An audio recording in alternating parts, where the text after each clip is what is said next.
Welcome to Working Smarter, Concise Compliance Conversations featuring Wendy Rubis, sponsored by Village MD, primary care physicians, practice medicine the way you've always wanted, data, resources, and clinical decision support to care for your patients inside and outside the exam room.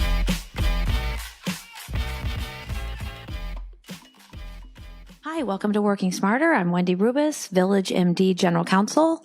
Hi, I'm Janessa Nelson, the Legal Operations Analyst at Village MD. This is our first Working Smarter podcast. In this podcast, we're going to give you compliance information, hopefully in a way that's concise, interesting, and relevant. So that's our challenge. We're legal people, so we're trying to make this interesting to non-legal people. The standard is not terrible. So, so today is an exciting day, not just because of our first podcast, but because we're so excited about some recent changes in physician payment by CMS.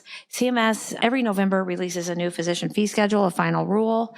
And this November, the rule was really directionally very favorable for the work we're doing at Village MD.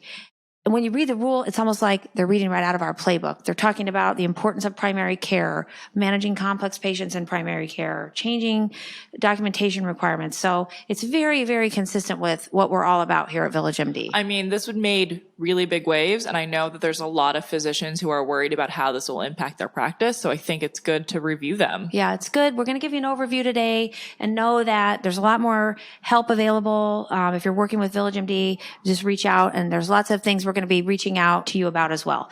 In general, we're going to talk about 3 major changes today. There are many, many elements to this rule. It's 2,500 pages. It wouldn't even make sense for me to list all the changes because there's so many, but the main things It would just be a video of us listing the changes. It would be kind of a scrolling thing. So that's not what we're going to do. So I want you to know the 3 things that are the most important that we're going to talk about. And one is changes to the E&M codes. The second is changes to hospital outpatient department, clinic visit billing. And then the third, there's a category of new codes for coordination of care and telehealth things that we're going to just update you on. Under the original codes, how they are now, there are 5 levels. Inexplicably, they've left off level 1 here, but yeah, I bet it's not changing. That might be the reason why. Level 1 is still, yes, correct. So what you can see that they're doing is they're condensing levels 2, 3, and 4 together. What does that mean? That means the documentation requirements, the back bends, the audits that we go through to describe the difference between a level 3 and a level 4, when this becomes effective, will no longer be required. So the payment is condensed, which may or may not be a benefit, a good thing to you. But the other benefit is you don't have to worry about, is this a level 2? Is this a level 4? You don't have to document all the medical decision making differences between, which in my opinion as counsel are very difficult and don't necessarily represent the way doctors make medical decisions. That's true. And it forces you, I always tell people, imagine if you had to write down everything you're thinking about to come to a conclusion. As professionals, we don't always know, we're not always able to do that. Now, in the final rule, there's some new things. Notice that there's an add-on code for primary care visits. And CMS is showing you an estimate here of what the amount is. I think it's $13. $13, right, thank you. This is really for primary care visits. It's not something that you have to do extra documenting for. And I think half of what they were doing with the code merging together is to also allow for primary care physicians to have more variety of what they can see and what they can bill for, and so they're not getting penalized. Well, the idea is there's a relationship that a primary care doctor is building with a patient, and that takes additional time. Exactly. The thing to know is there's an add-on code for primary care. Now, if you spend additional time with a patient, there's another add-on code to extend services, and that's noted in the next column, 38 minutes. For a new patient, and it looks like 34 minutes for an established patient. That's right, thank you.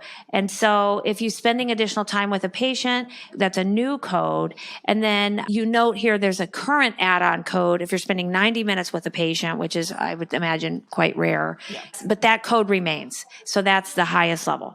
This is a little bit complicated. We have some time. This isn't going to be effective for a while, but you should know directionally this is where we're going. And this is great because this gets us away from E&M and focusing directionally on HCC and diagnosis coding, which is important when we go into full risk. This is a great directional change. Also, it just is going to allow physicians to actually worry about treating their patients instead of worried about you need X, Y, and Z in order to get your code. That's the hope. Really, that's the hope. Another big change, and I can tell you this is going to be a significant change for hospitals, and this is effective immediately. So this was effective 1/1. And in a nutshell, you may know that hospital outpatient departments are paid under a different rule. They're not paid under the physician fee schedule. Even if it's for an E&M visit at a hospital-owned clinic. And there's a whole body of law about when is a clinic that's owned by a hospital considered outpatient department of the hospital. And there's a lot of things hospitals have to do to establish that.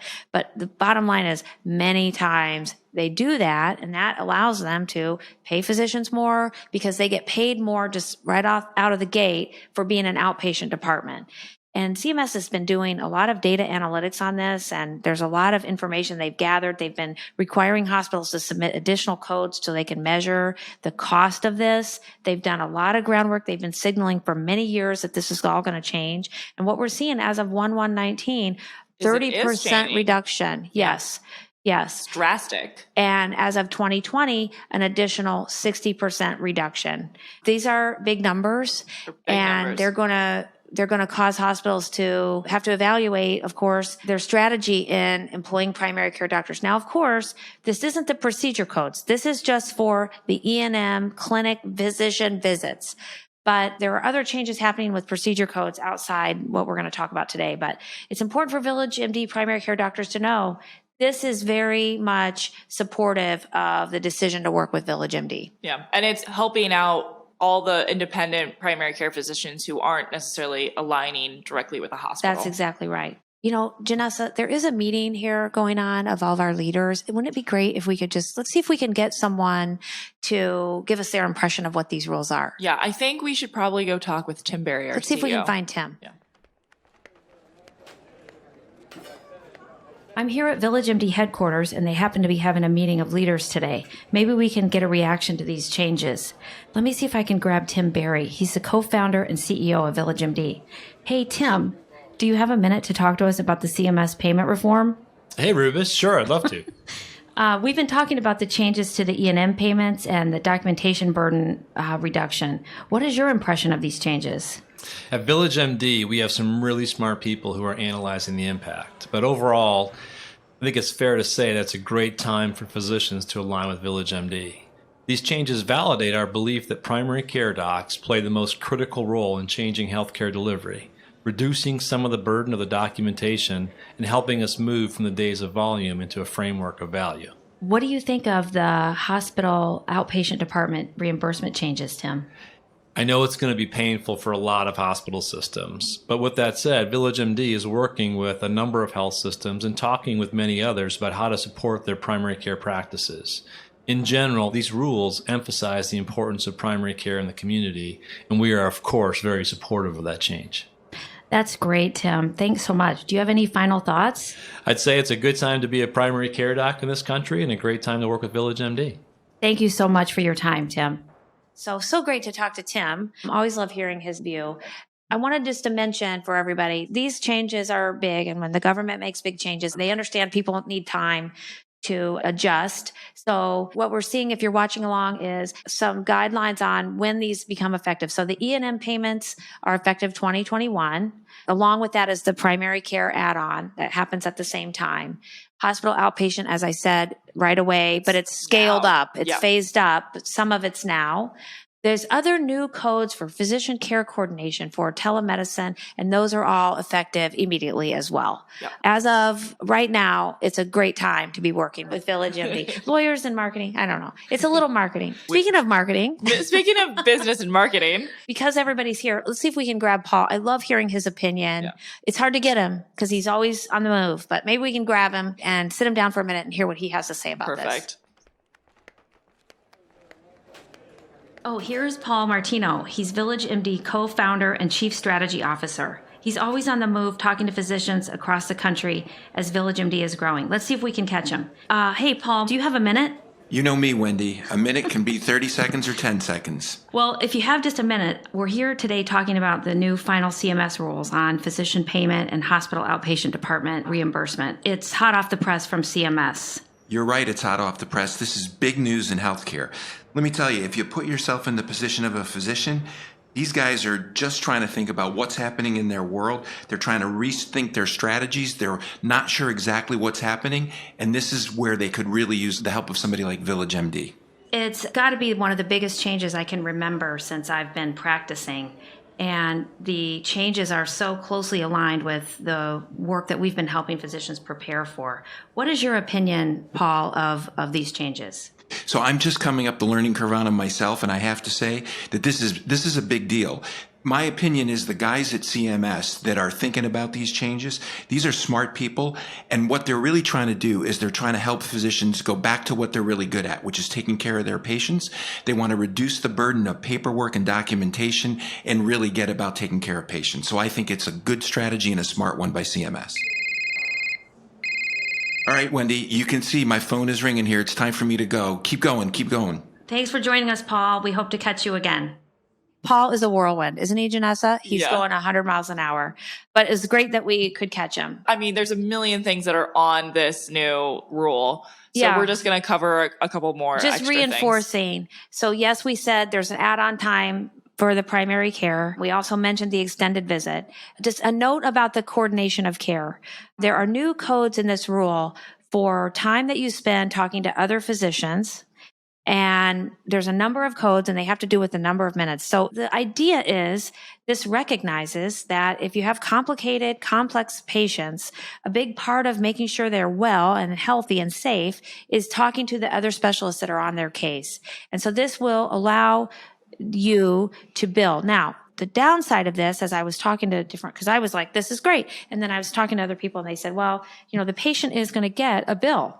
And so there are going to be physicians who feel reluctant to bill them for that. Based on their population. And the government recognizes you're going to have to tell patients they're going to get billed for that. And that raises all kinds of other questions about how you're going to do that. But let's just say the time that you're spending coordinating care is so valuable. It's undervalued in our current system. Right now, it's bundled into the E&M visit. And primary care physicians more and more are trying to coordinate care for really complex patients. That's the thing. Yes. And they're not we want seeing them doing any, that. We want them doing exactly. They're sort of the central hub. And before, they weren't receiving any financial benefit from being that central hub. And so now the government's trying to assist with this in some ways. It is complicated because it can't be, if you saw the patient within the last couple of days, it's not an add-on. There's other requirements to it. And if you work with Village MD, we're going to be helping you understand these, and we'll do additional trainings from our department on these. But know that there are additional codes for talking to other physicians. And also there's codes for if your patient calls you and they say, hey, do I need to come in? Is this a thing? And you don't think they need to come in. So you haven't just seen them and they don't need to come in, but you can do something with them over the phone. You can now bill for that. Again, you have to tell the patient, and personally, as a patient, I would love that because I don't actually want to come in if I don't need to. Yeah. But of course, patients are going to have all different views of that. But that's a new opportunity. Again, recognizing the complexity of being a primary care physician and all the different ways that they communicate with patients. And then the last one, which is probably the biggest alert that we can give for this little Yes, I'm raising my hand here to tell you about Modifier 25. Now, don't turn the podcast off because I realize this is a sensitive subject and people use Modifier 25, which is a way of saying I had a procedure the same day as a visit. Yeah. And it allows you to add on to a visit if you did a procedure. In the proposed rule, this was going to be totally eliminated. Why? They believe that this is being abused. And we're going to be putting out another conversation about Modifier 25 later this year, but there are specific requirements of Modifier 25, but the bottom line is it should not be the vast majority or all of your visits have a Modifier 25. If that's how you're using it, you're probably using it wrong.